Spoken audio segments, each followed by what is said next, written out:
আর উম্মতের গড় বয়স 60 বছর। 60 বছরের উপরে যারা পাইলো, তারা টক টাইম পাইলো, ফ্রি টাইম পাইলো, অতিরিক্ত মালিক দয়া করলো। এই দয়ার বয়সটা পাওয়ার পরেও তোমার এখনো সূচনা হয় না, এখনো তোমার ভালো দিকে আসতে মনে চায় না, এখনো হারাম ছাড়তে মনে চায় না। বন্ধু, তোমার কাছে প্রশ্ন, আর কত জীবন, আর কত বছর, আর কত জুমা, আর কত ঈদ, আর কত ওয়াজ মাহফিল শুনলে তোমার জীবনে পরিবর্তন আইতো? বল না বেটা, আর কতদিন শুনলে আইতো পরিবর্তন? 65 বছরের জিন্দেগি তো জুমার বয়ান শুনে আসতেছ, প্রতিটা বছরে 52টা বয়ান, প্রতিটা বছরে 52টা জুমার বয়ান, প্রতি বছরে শত শত ওয়াজ মাহফিলের আওয়াজ, প্রতিদিন 5 ওয়াক্ত নামাজের আজানের আওয়াজ, তোমাকে এখনো সাড়া জাগাইতে পারলো না? তোমার ভিতরে এখনো অনুতাপ্তর আফসোস আর অনুভূতি আনতে পারলো না?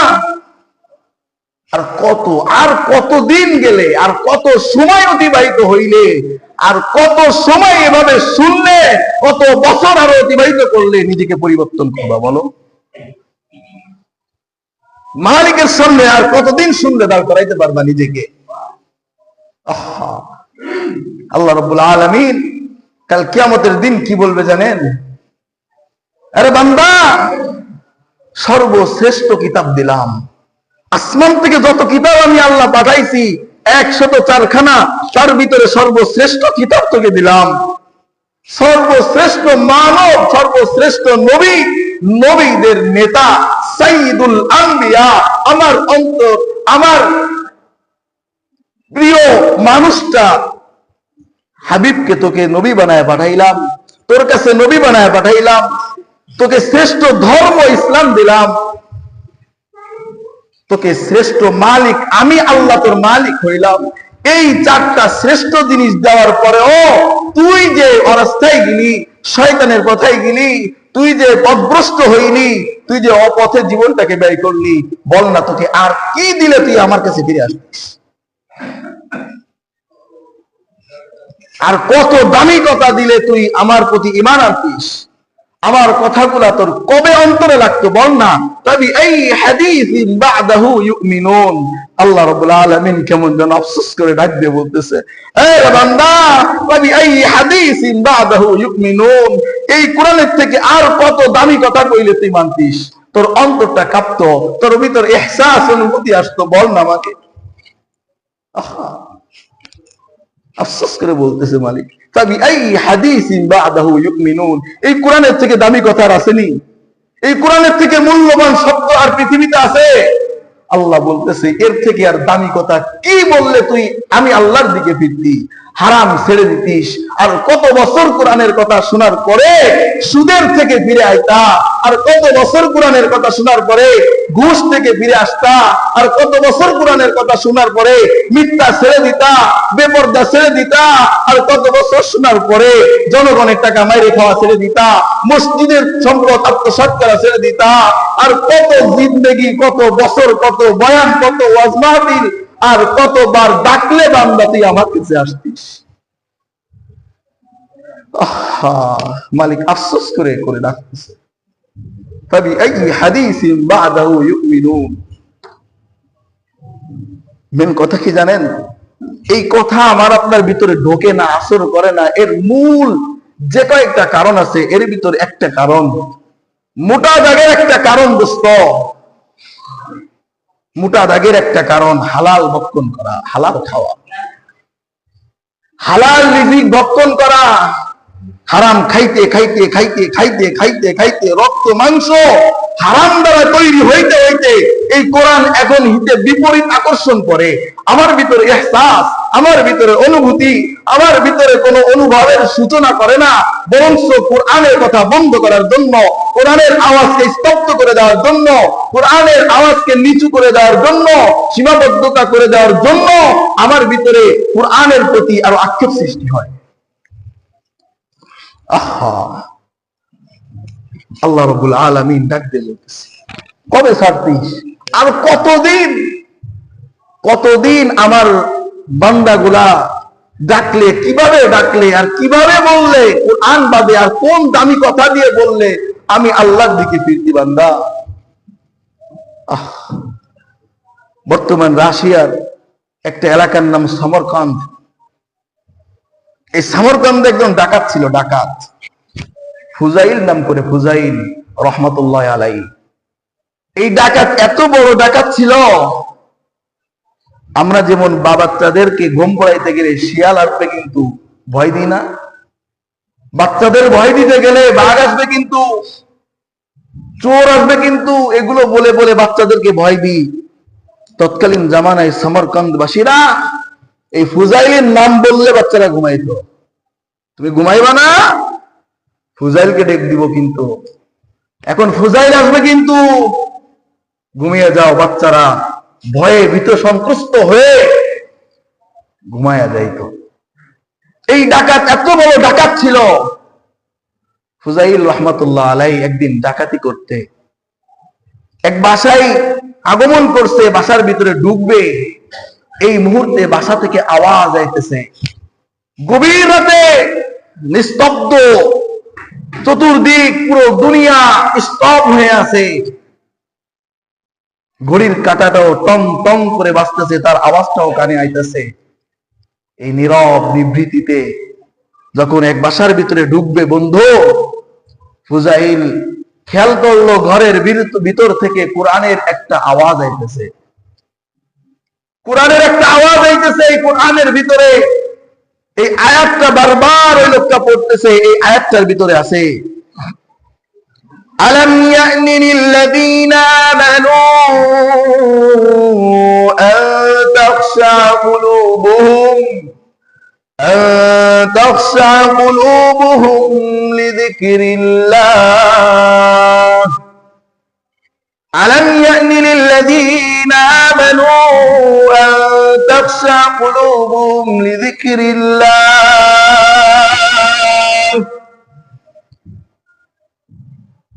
ওই ব্যক্তিটা নীরবে নিভৃতিতে পড়তেছে আলাম ইয়ানি লিল্লাযীনা আমানু। হে দুনিয়ার মানুষ, হে ইমানদার, হে মুসলমান, তুমি না মুসলমান ঘরের সন্তান, তুমি না মুসলমান মায়ের দুধ পান করছো, তোমার ভিতরে না মুসলমানিত্ব আছে। আলাম ইয়ানি লিল্লাযীনা আমানু আন তাখশা কুলুবুহুম লিযিকরিল্লাহ। তোমার জন্য এখনো কি সময় হয় নাই? তোমার জন্য এখনো কি অন্তরটা বিগলিত হয় নাই? ওই আল্লাহর ভয়ে, আল্লাহর জাহান্নামের ভয়ে এখনো কি তোমার সময় আসে নাই যে আল্লাহর ভয়ে তুমি ভীত সন্ত্রস্ত হয়ে আল্লাহর গোলামিতে মত্ত হইবা? এখনো কি সময় আসে নাই? এখনো সময় তোমার জন্য আসে নাই? ও বন্ধু, তোমার 60 বছরের জিন্দেগি তোমার বয়ান শুনতে শুনতে, 5 ওয়াক্ত নামাজের আযানের শব্দ শুনতে শুনতে, প্রতি বছর শত শত মাহফিলের আওয়াজ, কোরআনের আওয়াজ শুনতে শুনতে তোমার অন্তর এখনো বিগলিত হইল না।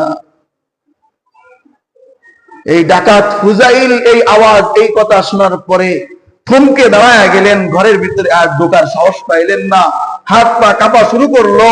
ফুজাইল 2 চোখের পানি ছেড়ে দিয়ে বলল, লাব্বাইক ইয়া মালিক, লাব্বাইক। আমি ফুজাইল জীবনে বহুত অন্যায় করেছি, আমি ফুজাইল জীবনে বহুত ডাকাতি করছি, বহুত মানুষের জীবন নাশ করছি। আমি ফুজাইল কোনোদিন এভাবে চিন্তা করে দেখি নাই। আজকের এই কোরআনের আয়াতটা আমার দিলে যেভাবে আঘাত করছে, আলাম ইয়ানি লিল্লাযীনা আমানু আন তাখশা কুলুবুহুম লিযিকরিল্লাহ। এখনো কি তোমাকে আল্লাহর ভয় করে কাদার অন্তর বিগলিত হওয়ার, মালিকের দিকে ফিরে এসে হারামকে ছেড়ে দেওয়াকে এখনো কি তোমার সময় হয় নাই? ফুজাইল ডাক দিয়ে বলল, হ্যাঁ আমার সময় হয়েছে, আমার সময় হয়েছে, আমি আর অন্যায় করব না। সাথীদেরকে বলল, বন্ধু তোমরা থাকো, আমি গেলাম। আমি ফুজাইল এখনই যে গোসল করে পবিত্রতা অর্জন করে আমি মালিকের দিকে ফিরে যাব। এই দুনিয়া দুনিয়া না, ওয়াইন্না দারাল আখিরাতা লাহিয়াল হায়াওয়ান। আরে মালিক ডাক দিয়ে বলতেছে, ওয়াইন্না দারাল আখিরাতা লাহিয়াল হায়াওয়ান। এ বান্দা, আসল হায়াত, আসল জিন্দেগি, আসল জীবন তো এটা না। লাউ কানু ইয়ালামুন, তুমি যদি জানতা কোনটা, ওয়াইন্না দারাল আখিরাতা লাহিয়াল হায়াওয়ান। আসল জিন্দেগি তো মৃত্যুর পরের জিন্দেগি, আসল জিন্দেগি তো কিয়ামতের ময়দানের জিন্দেগি, আসল জিন্দেগি তো জান্নাত জাহান্নামের জীবনের জিন্দেগি। ও বন্ধু, আল্লাহ যেন কেমন আফসোস করে ডাক দিয়ে বলতেছে, ওয়া ইন্না দারাল আখিরাতা লাহিয়াল হায়াওয়ান, আসল জিন্দেগি তো আখিরাতের জিন্দেগি। লাউ কানু ইয়ালামুন, হাই বান্দা তুই যদি বুঝতিস, হাই বান্দা তুই এখনো বুঝিস নাই, এখনো তোর ভিতরে অনুতাপ হয় না, এখনো ইহসাস হয় না বান্দা। আসল আখিরাতের জিন্দেগি, আসল তো জান্নাত জাহান্নামের জিন্দেগি। আয় বান্দা আয়, লাউ কানু ইয়ালামুন, একটু বোঝার চেষ্টা কর। মালিক কিভাবে ডাক দিয়ে বলতেছে, আফসোসের নজরে বলতেছে। মালিক বান্দার উপরে আফসোস করে করে বলতেছে, লাউ কানু ইয়ালামুন, যদি তুই একটু বুঝতিস, এই জিন্দেগি আসলে জিন্দেগি না, এই জিন্দেগি আসল জিন্দেগি না, এটা ধোঁকা, এটা ধোঁকা, এটা ধোঁকা। আসল জিন্দেগি লাইয়াল হায়াওয়ান, আখিরাতের জিন্দেগি আসল জিন্দেগি, আখিরাতের জিন্দেগি আসল জিন্দেগি। ইতিহাসে পাওয়া যায় এই ফুজাইল ওখান থেকে ফিরে এসে তওবা করে ওই রাশিয়া দেশকেই ছেড়ে দিয়ে, ওই সমরকন্দ এলাকা ছেড়ে দিয়ে সফর করে হিজরত করে মক্কা মদিনায় চলে আসছে। জিন্দেগির শেষ পর্যন্ত মক্কা মদিনায় জীবন কাটায়া দিছে। ইতিহাসে আছে এমন বড় এমন বড় এমন বড় পরিবর্তন তার নিজের ভিতরে আনছে। কোরআনের একটা আয়াত তার জিন্দেগিতে এমন পরিবর্তন আনছে, ইতিহাসে যাকে এখন সাইয়্যিদুল আউলিয়া বলা হয়, ওলিদের সর্দার, ওলিদের সর্দার বলা হয় এই ফুজাইল রাহমাতুল্লাহ আলাইকে। ইতিহাসের ভিতরে আসছে এই তৎকালীন জামানায় মক্কা মদিনার শাসনকর্তা উমাইয়া শাসনামলে বড় বাদশা তখন তার সাথে দেখা করতে যাইতো, ফুজাইলের সঙ্গে দেখা করতে যাইতো, নিজের পায়ের জুতা খুলে বুকের সাথে জাপড়ায় ধরে ফুজাইলের সামনে দাঁড়াইতো। তৎকালীন জামানার আরব বিশ্বের শাসনকর্তা বাদশাহ নিজের পায়ের জুতা খুলে বুকের সাথে জড়ায়া ধরে এরপরে ফুজাইলের সামনে যাইতো। কত বড় আল্লাহ আলা হয়েছিল, কত বড় ওলিতে পরিণত হয়েছিল। নিজের শুধু একটা আয়াতের পরিবর্তন, একটা আয়াতের আওয়াজ। ও বন্ধু, তুমি 70 বছর এই জুমার বয়ানে আয়াত শুনলা, 70 বছর কোরআন তেলাওয়াত শুনলা, 70 বছরের জিন্দেগি তুমি ওয়াজ মাহফিল শুনলা, এখনো তুমি সুদ ছাড়তে পারো নাই, এখনো তুমি ঘুষের টাকা হাত পেতে নেওয়া বন্ধ করতে পারো নাই, এখনো তুমি কোরআনের বিরোধিতা বন্ধ করতে পারো নাই, এখনো 60 বছর ধরে মিথ্যা কথা বলতেছে, এখনো শেষ করতে পারো নাই, এখনো পরের গীবত তুমি মুখে উচ্চারণ করো, তোমার ভিতরে পরিবর্তন নাই। 60 বছর ধরে তোমার ঘরের ভিতরে টিভি চলে, ভিসিআর চলে, তোমার স্ত্রী বেপর্দা চলে, তোমার মেয়েকে আধা ঘন্টা 1 ঘন্টা ধরে সাজায়া সাজায়া রং বেরঙের কাপড় পরায় রাস্তায় ছেড়ে দাও, আর তুমি সামনের কাতারে মুসাল্লি হও, তোমার ভিতরে এতটুকু ইহসাস অনুভূতি নাই।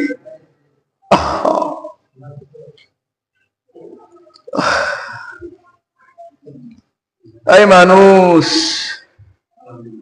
একটা আয়াত ফুজাইলের জিন্দেগিকে পরিবর্তন করে দিছে।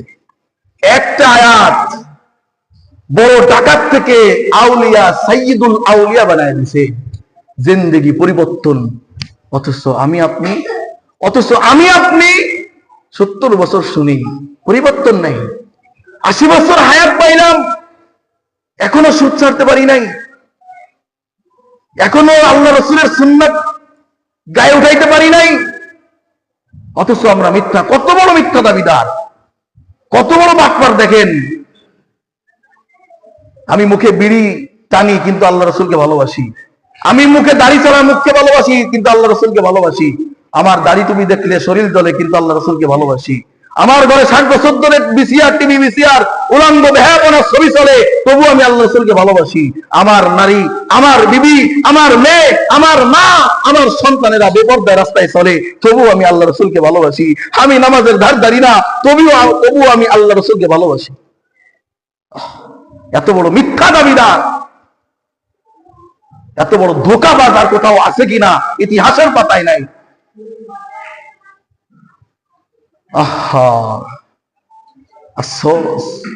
কাল কিয়ামতের ময়দানে আল্লাহ রাসূল দাঁড়ায়া দাঁড়ায়া কাল কিয়ামতের ময়দানে আল্লাহ রাসূলের হাতে আল্লাহ রাব্বুল আলামিন এভাবে আমলনামা উঠায়া দিলে, বান্দা লিয়াকুন রাসূলু আলাইকুম শাহীদা। আল্লাহ বলে, বন্ধু আমি তো পারলাম না তোর উম্মতকে maaf করতে, দেখো তুমি একটু আমলনামাটা পড়ে দেখো, তুমি দেখো তুমি কি তোমার উম্মতের পক্ষে সুপারিশ করার মতো তোমার উম্মত আমল করছে নাকি? জিন্দেগিতে তোমার উম্মত তোমার কোনো গোলামি করছেনি? আমি আল্লাহকে ভুলে সারা জীবন অন্যায়ের ভিতরে লিপ্ত ছিল, দেখো আমি তো পাইলাম না কিছু ক্ষমা করার।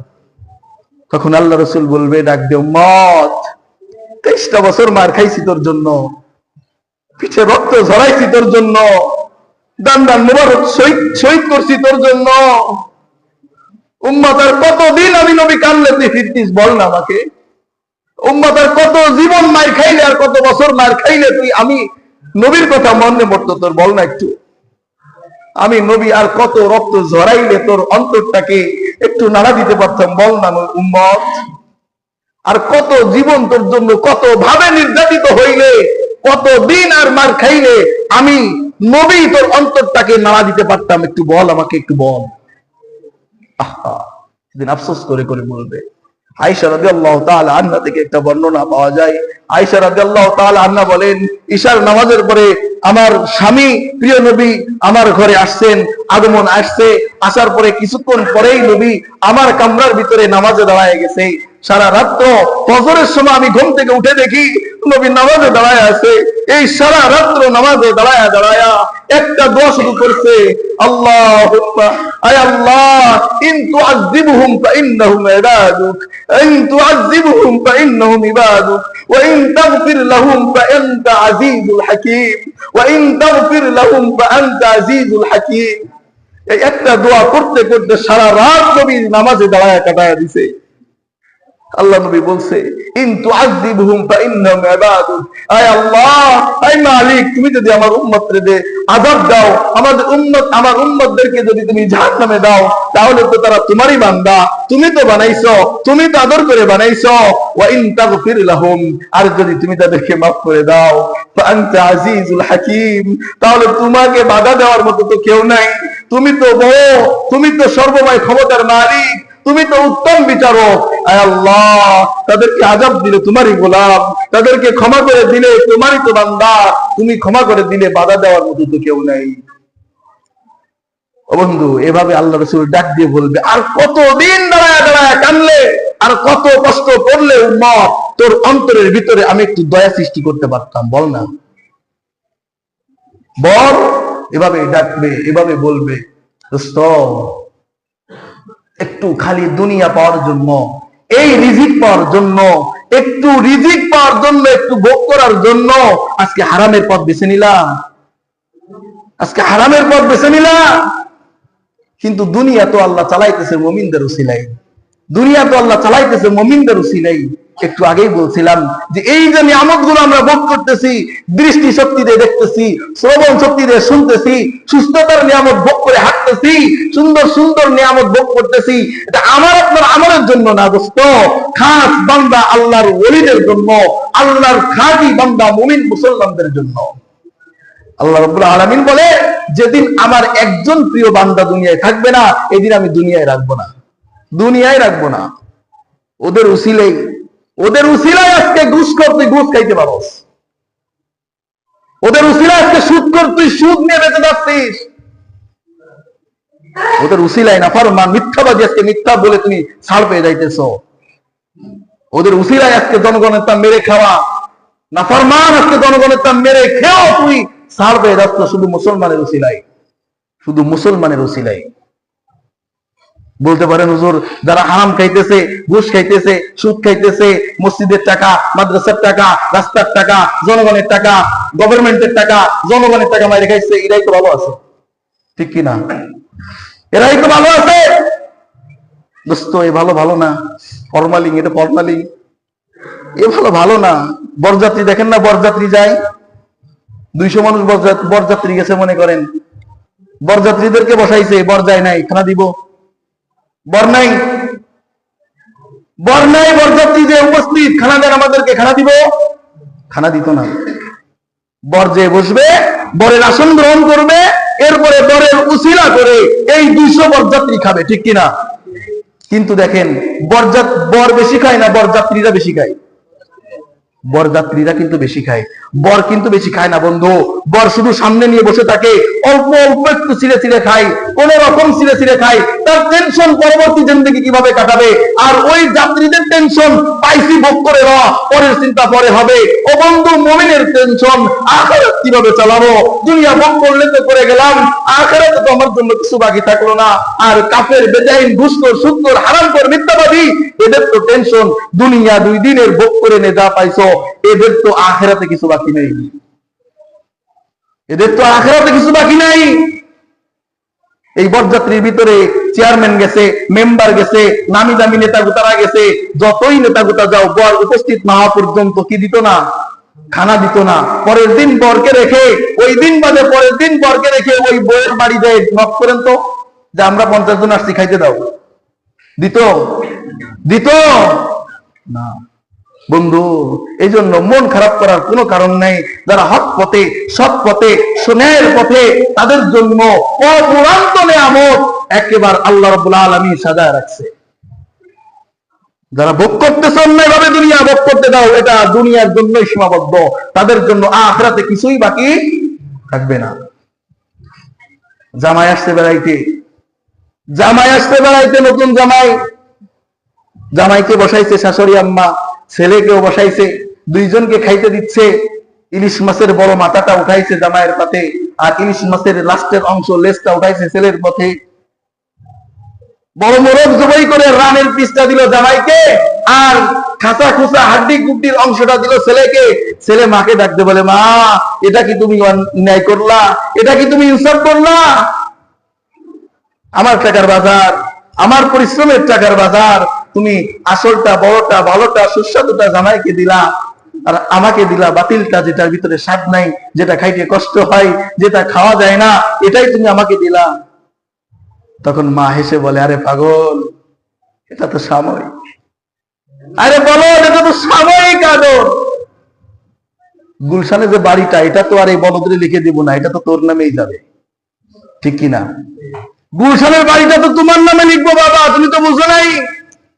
এটা তো এখন খাইলে একটু বড় হজম হয়ে যাবে, এ তো 2-1 হপ্তাহের জন্য আসছে, এ তো খেয়ে বিদায় হয়ে যাবে, এর জন্য কিন্তু কালকে নাই, এর জন্য কিন্তু গুলশানের বাড়িটা বরাদ্দ নাই।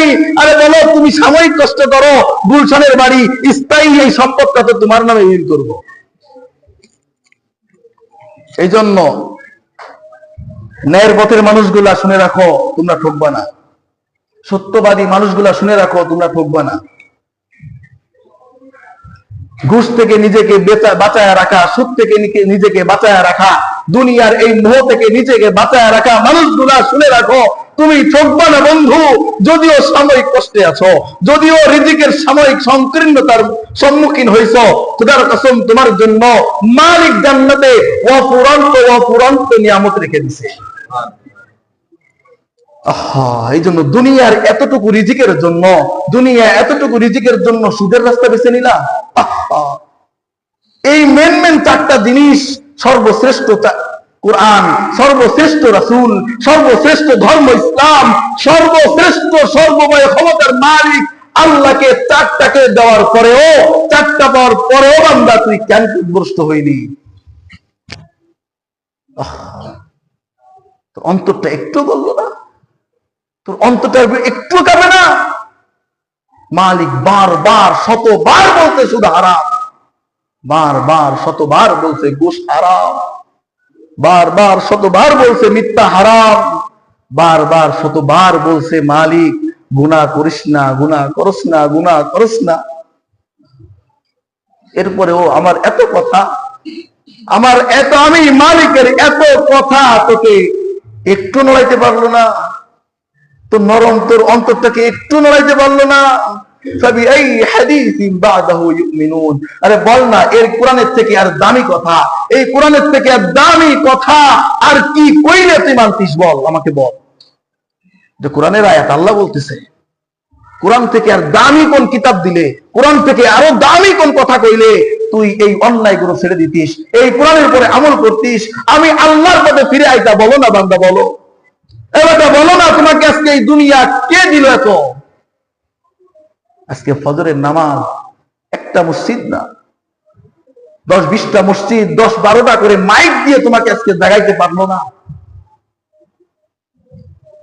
আজানের ধ্বনি থেকে আর কত দামি ধ্বনি হইলে তুমি ফজরের নামাজের জন্য ডাকতা, মালিককে চিন্তা করার কথা মনে আইতো তোমার? বলো না। মরে কিন্তু যাইতে হবে, যত সুখে থাকো না, সুখ মরণ কিন্তু একদিন তোমার আইবদস্ত। যারা দুপুরে সুদের টাকা দিয়ে আর ঘুষের টাকা দিয়ে পোলাও কোরমা খায়, এরা মনে হয় মরতো না?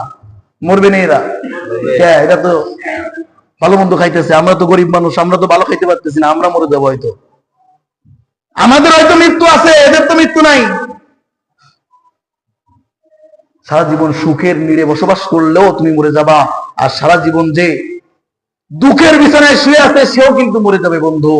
যে না খেয়ে হালাল অল্প খেয়ে রাত্রি যাপন করছে, তার রাত্র কিন্তু ভোর হইছে। যে সারা রাত্র অন্যায়, অবিচার, জুলুম, নির্যাতন, মদ, হালাল হারাম বাস বিচার না করে ইচ্ছামতো দুনিয়া ভোগ করে ঘুমাইছে, তারও কিন্তু রাত্রি সকাল হয়েছে। আজকে আপনার জিন্দেগির 60 বছর কিন্তু অন্যায় ভাবে কেটে গেছে। যে আপনার মতো অন্যায় করে নাই, তারও কিন্তু 60 বছর কেটে গেছে। ফলাফল কি অদস্ত? ফলাফল কি? কখনো একটু এহসাস আসে না? আমরা মানুষ হইলাম কই? আমরা মানুষ হইলাম কই বলেন না? মুসলমান মায়ের দুধ খাও নাই, মানুষের দুধ খাও নাই, তো নিজের ভিতরে একটু এহসাস আসে না বন্ধু? 60 বছর অন্যায় করলাম, এখনো অন্যায় করব? 60 বছর অন্যায় করলাম, 70 বছর বয়স, এখনো অন্যায় করতে মনে চায়। এখনো হাত পেতে সুদ নিতে মনে চায় আমার, এখনো নামাজ ছেড়ে মসজিদ থেকে দূরে চলে যেতে মনে চায়। আর কবে, আর কিভাবে, আর কত ভাবে বললে আমাদের ভিতরে অনুশোচনা হইতো? আর কত ভাবে রাস্তা আর হারায় ফেলতেছি, আর কোন রাস্তা খুঁজে পাই না। ও যুবক, তুমি কি মনে করতেছো বন্ধু আমি ওই 60 বছর পর্যন্ত যাই, তারপরে হুজুর ফিরবো? দেখো তো তোমার দাদার বয়সী কয়জন আছে? আজকে 40 বছরের যুবক কবরে নাই, আজকে 4 দিনের সন্তান কবরে নাই, আজকে 30 বছরের যুবক কবরে নাই, আছে। অর্থাৎ নিশ্চিন্তটাকে ছেড়ে দিয়ে অনিশ্চয়তার পিছনে এতভাবে দৌড়াইতেছি আমরা, জিন্দেগিটাকে এমন ভাবে শেষ করতেছি যে আমাদের মনে হয় দুনিয়াটাই শেষ, আমাদের মনে হয় আর কিছু নাই। আরে একটা বেদাইন তো এত এই চিন্তা করে না। তুমি মুসলমান ঘরে জন্ম নিয়ে, মুসলমান মায়ের দুধ পান করে, মুসলমান বাবার ওরসে জন্ম নিয়ে, মুসলমান সমাজে, মুসলমান ঘরে লালিত হয়ে তুমি কোরআনকে মাইনাস করে, নামাজকে মাইনাস করে কিভাবে এইভাবে আল্লাহকে ভুলে গেলা? এত তাড়াতাড়ি আল্লাহকে ভুলে গেলা? এই বন্ধু বান্ধব, এই সংসার, এই ফ্যামিলি, এই দুনিয়ার এই খাট পালঙ্গ আর ফার্নিচার আর এই পাইলিং দিয়ে বাড়ির পিছনে সারা জিন্দগিটা কাটায় দিলা। তুমি কি নিয়ে রওনা করতেছ? তোমার সঙ্গে কি দেয়া হবে বলো না? আর কি দিয়ে বুঝাইতাম? তুমি মরার সময় পায়খানা করবা যে লুঙ্গিতে, যে কাপড়ে, এই লুঙ্গিটাও খুলে নেওয়া হবে খোদার কসম। শুনে রাখো, এই লুঙ্গিটাও কেউ ব্যবহার করবে না, মাটির ভিতরে পুঁতে রাখবে, তবু তোমাকে দিবে না। তাহলে ফার্নিচারের পিছনে পড়লা, দুনিয়ার রং তামাশার পিছনে পড়লা, বিবিকে সাজগোজের পিছনে পড়লা, এই দুনিয়ার মোহের ভিতরে পড়ে ওই যা সাথে যাবে, যে আল্লাহ শেষ মুহূর্তের বন্ধু হবে, তো তাকেই ভুলে গেলা। একটু চিন্তা করো দোস্ত, একটু যদি মুমিন হয়ে থাকো, যদি মুসলমান হয়ে থাকো, মুসলমান মার দুধ পান করে থাকো, তাহলে আজকে একটু চিন্তা করবা, আমি যেটা করতেছি ঠিক আছে তো? আমি যেটা করতেছি এটা নিয়ে পার পাবো তো? আমি যেটা করে যাচ্ছি এটা আমাকে নাজাত দিবে তো? মালিকের সামনে এটা পেশ করতে পারবো তো? এতটুকু চিন্তা করবা দোস্ত। আজকে কার জন্য কষ্ট করতেছি, কার জন্য এই পথকে বেছে নিলাম, আর কে আমার সঙ্গী হইল, কাকে নিয়ে আমি রওনা করতেছি, এতটুকু চিন্তা করবা দোস্ত। কেন আইলাম, মালিক কেন পাঠাইলো, আবার যখন তখন কেন ডাক দিয়ে নিয়ে চলে যাবে, কই যাব, কোথায় যাব, সেখানে কিছু আছে কিনা, এতটুকু চিন্তা করলেই তোমার জীবনের পরিবর্তন এনে দেওয়া সম্ভব।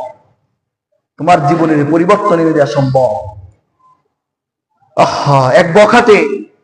এক বখাটে চাঁদাবাজ বাজারে চাঁদাবাজি করত। আমরা যে হাদিস শরীফ পড়ি, এই হাদিসের বড় একজন মুহাদ্দিস, হাদিস লেখক, সে তার জিন্দেগিতে শুরুর জীবনে চাঁদাবাজ ছিল, বাজারে চাঁদাবাজি করত, দোকান কেউ নতুন দিছে, এই নতুন দোকান দিছে ভেড়া দায় কর, প্রত্যেক দোকান থেকে মাসিক একটা চাঁদা উঠাইতো, মোস্তানি করত। এই যুবক একদিন রাস্তায় বসে আছে তার দলবল নিয়ে। ইতিমধ্যে ওই জামানার একজন শ্রেষ্ঠ আলেম, বড় একজন আলেম হেঁটে যাচ্ছে। তখন ছেলেবেলারা বলতেছে, বন্ধু ওই দেখো আমাদের এলাকার সব থেকে বড় হুজুর, সব থেকে বড় হাদিস মুহাদ্দিস হেঁটে যাচ্ছে। তখন ওই যুবক লাফ দিয়ে নেমে বলে, কি বলস, এটা কি আমাদের এলাকার সবচেয়ে বড় হুজুর? বলে হ। দৌড়ায় চলে গেছে, বলে এ হুজুর মোল্লা দাঁড়াও একটু। বেয়াদবি করা স্বভাব সবার সাথে, হুজুরের সঙ্গে বেয়াদবি করতে গেছে। হুজুর তুমি নাকি বড় হুজুর, একটা হাদিস শোনাও তো। মজা করে, ঠাট্টা করে, এর কি করে, ফাজলামি করে বলছে। হুজুর দাঁড়ায় গেছে, যখন এ কথা বলছে বকাটে যুবক, তখন আল্লাহকে ডাক দিও। ওই হুজুর মনে মনে বলতেছে, মালিক যদিও বকাটে, যদিও নাফরমান, যদিও গুনাহগার, যদিও সে চাঁদাবাজি করে চাঁদাবাজ, যদিও অন্যায়ের পথে আছে, মালিক তোমাকে বলে গেছে, তবুও তোমার রাসূলের একটা হাদিস শুনতে চাইছে। আল্লাহ আমার দায়িত্ব শোনায় দেওয়া, তোমার দায়িত্ব পরিবর্তন করে দেওয়া। আমি একটা হাদিস শোনাবো, আল্লাহ পরিবর্তন তুমি করে দাও, তোমার কাছে দোয়া করলাম। সঙ্গে সঙ্গে একটা হাদিস শোনাইছে, ইযা লাম তাস্তাহয়ি ফাস্তা'মাল মা শি'তা, ইযা লাম তাস্তাহয়ি।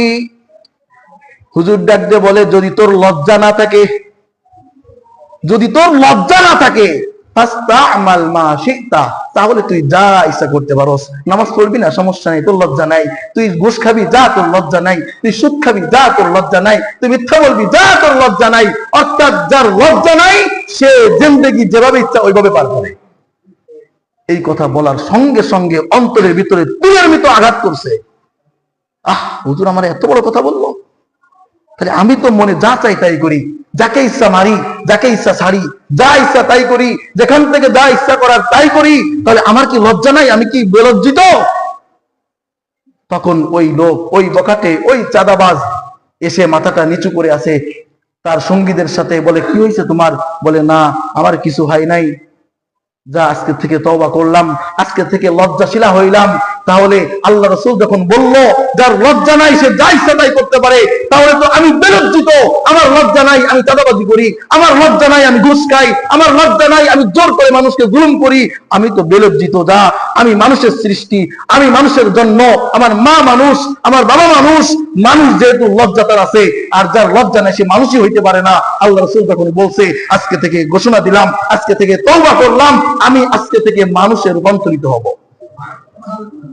সে ওই হুজুরের খেদমতে যায়, বড় হাদিসের গবেষক হয়ে, মুহাদ্দিস হয়ে, বড় হাদিসের কিতাব লিখে তারপরে মরছে। আর তুমি 60 বছর ধরে শুনতেছো হাদিস, 60 বছর ধরে শুনতেছো কোরআন, এখনো তোমার কপালে সেজদা নাই। মুসলমান লজ্জা করে না পরিচয় দিতে আমি মুসলমান? কপালে সেজদা নাই, লজ্জা করে না? আল্লাহ রাব্বুল আলামিন আমাদের সবাইকে হালাল ভক্ষণ করে আল্লাহ তাআলার গোলামিতে আত্মনিয়োগ করে আল্লাহর খাঁটি গোলাম হয়ে মরার তৌফিক দান করুক, বলেন আমিন। ওয়া আখিরু দাওয়ানা আলহামদুলিল্লাহি রাব্বিল আলামিন। যারা সুন্নাত পড়েন 4 রাকাত কবলা